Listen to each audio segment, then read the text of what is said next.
আসসালামু আলাইকুম প্রিয় বন্ধুরা, কক্সবাজারের দ্বিতীয় দিনে সবাইকে স্বাগতম। আজকে আমরা যাব টেকনাফে, নাফ নদী এবং জেটিঘাট ভ্রমণে। তো আজকের ভিডিওতে আপনারা দেখবেন কক্সবাজার থেকে টেকনাফ যেতে কত টাকা খরচ হয়, কিভাবে যাবেন এবং জেটিঘাটের সৌন্দর্য তুলে ধরব। এই ভিডিওর শেষ প্রান্তে নাফ নদীর একটি রহস্যময় ঘটনা বলবো, যা আপনারা কখনো শুনেন নাই। তো বন্ধুরা, আমরা সকাল সকালই ঘুম থেকে উঠে পড়লাম জেটিঘাট যাওয়ার উদ্দেশ্যে। নাস্তা সেরেই আমরা যখন যাওয়ার উদ্দেশ্যে বের হচ্ছিলাম, তখন আমাদের হঠাৎ মনে হয় যে আমরা তো ছাদে যাই নাই। আমি শুনেছি আমাদের হোটেলের ছাদ থেকে নাকি সমুদ্র সৈকত বেশ সুন্দরভাবে দেখা যায়। এছাড়া অনেকে এখনো রেডি না হয়। আমি চিন্তা করলাম ছাদ থেকে একবার ঘুরে আসি। কক্সবাজার এসে একটু সময়ও নষ্ট করা যাবে না, প্রকৃতির আসল সৌন্দর্য উপভোগ করতে হবে। এই জন্য আমি একটু সময় নষ্ট না করে ছাদে চলে আসলাম। আর দেখতেই পাচ্ছেন ছাদ থেকে কি অপরূপ দৃশ্য দেখা যায়। কক্সবাজার আসলেই একটি মানসিক প্রশান্তির জায়গা, যেখানে গেলে আপনার মনের সকল গ্লানি এবং ক্লান্তি দূর হয়ে যাবে।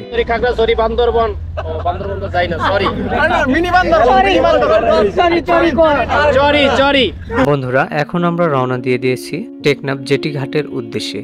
পৌঁছে গেলাম টেকনাফ জেটিঘাট। কক্সবাজার থেকে টেকনাফ জেটিঘাটের দূরত্ব 80 কিলোমিটার। এই যাত্রায় বাস, মাইক্রোবাস বা প্রাইভেট কার ব্যবহার করা যায়। বাসের জনপ্রতি ভাড়া 200 থেকে 300 টাকা হয়ে থাকে। মাইক্রোবাস বা প্রাইভেট কার ভাড়া করলে খরচ কিছুটা বেশি হতে পারে। টেকনাফ শহরে পৌঁছে জনপ্রতি 20 টাকা ভাড়া দিয়ে খুব সহজেই চলে আসতে পারবেন জেটিঘাটে। জেটিঘাটে আসতে আসতে আপনারা দেখবেন লবণের চাষ, যেখানে লবণ চাষ করা হচ্ছে। লবণ চাষ বলতে সমুদ্রের পানি আটকে রেখে রোদের তাপে সেই পানি শুকিয়ে লবণ তৈরি করার এই অসাধারণ দৃশ্যগুলো আপনারা এই জেটিঘাট আসতে আসতে দেখতে পারেন। টেকনাফ নাফ নদী একটি বাংলাদেশের সবুজ পাহাড়, অন্যদিকে মিয়ানমারের রহস্যময় ভূমি, মাঝখানে শান্ত অথচ গভীর নাফ নদী। এটি দুই দেশের মধ্যে প্রাকৃতিক সীমানা, কিন্তু এর বুকে রয়েছে এমন কিছু গল্প যা মানুষ জানে না। এক সময় এই নদী ছিল বাণিজ্যের কেন্দ্র। আরাকানের ব্যবসায়ীরা তাদের পণ্য নিয়ে আসতো এই নদী দিয়ে। তারা গল্প বলতো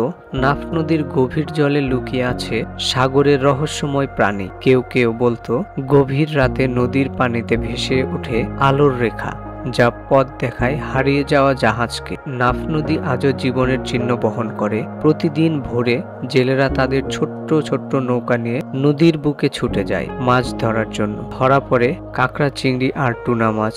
নদীর হাওর মিশে থাকে তাদের আনন্দ আর কষ্টের গানে। এক জেলের একদিন বলেছিল, আর যদি কোনোদিন নদী শুকিয়ে যায় তাহলে আমাদের জীবনও থেমে যাবে। এই নদী দেশের মানুষের জীবনের সঙ্গে মিশে থাকা এক জ্বলন্ত ইতিহাস। এই নদীর ঢেউগুলোতে লুকিয়ে আছে শত শত বছরের গল্প। যখন আপনি এই নদীর তীরে দাঁড়াবেন, তখন মনে হবে আপনি সময়ের গভীরে হারিয়ে গেছেন। তো বন্ধুরা, আজকের ভিডিও এই পর্যন্তই। এই ভিডিও সম্পর্কে আরো বিস্তারিত জানতে আমাদের ভিডিওতে কমেন্ট করতে ভুলবেন না। ভিডিও ভালো লাগলে সাবস্ক্রাইব করে পাশেই থাকুন। ধন্যবাদ বন্ধুরা, দেখা হবে পরবর্তী ভিডিওতে। ততক্ষণ পর্যন্ত সাথেই থাকুন। Stay with Ashikur Rahman. দেখতে পাচ্ছেন আপনারা ভীষণ সুন্দর একটি জায়গা।